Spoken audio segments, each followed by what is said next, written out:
This will begin our review on organic molecules. First, we're going to cover carbohydrates and lipids. The Department of Education competency and objective is 2D, and that's to compare and contrast the structure, properties, and principal functions of carbohydrates, lipids, proteins, and nucleic acids in living organisms. In this slideshow, we're only going to cover carbohydrates and lipids. In layman's terms, it means you're going to describe the structure, what it's made of, the function, and provide examples for each of those organic molecules. Carbohydrates are chains of monosaccharides. Monosaccharides are a monomer of carbohydrates. Monomers are the smallest part of a structure or a compound. So remember that monomers make polymers, which is going to be long chains of the monomers. Sugar in its simplest form can be found in organisms as monosaccharides. Carbohydrates turn into sugar as soon as you ingest them.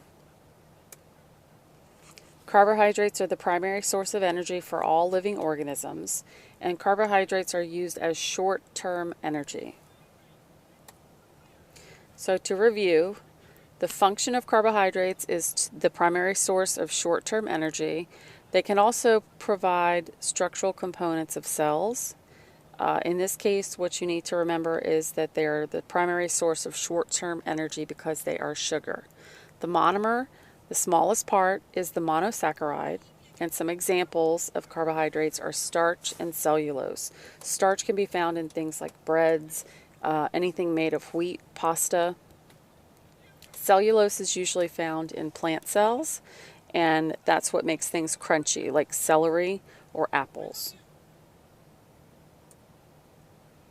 Next, we'll talk about lipids. Lipids are glycerol molecules that are bonded to fatty acids.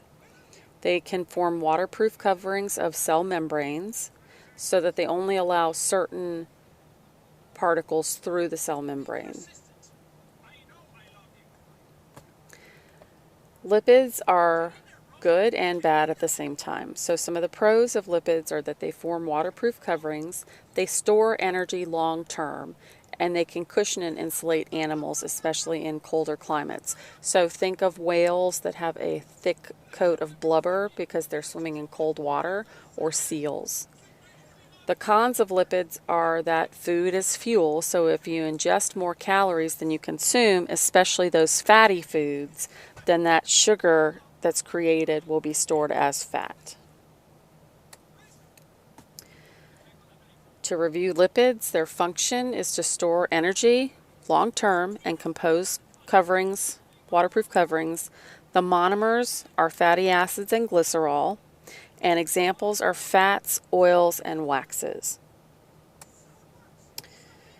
One thing that's going to be on the test that I want to make sure that you are exposed to is this type of question. So if the paper under this food that you see on your screen were tested for biomolecules, what would it show? So there would be a greasy spot on the paper from the hamburger and the French fries. Starch comes from the potatoes, that's the carbohydrate, and then lipids would be from the fat in the burger and the cheese and bacon and all that other good stuff that is really not good for you. So if the paper were tested, it would show starch, which is a carbohydrate, and it would also show lipids.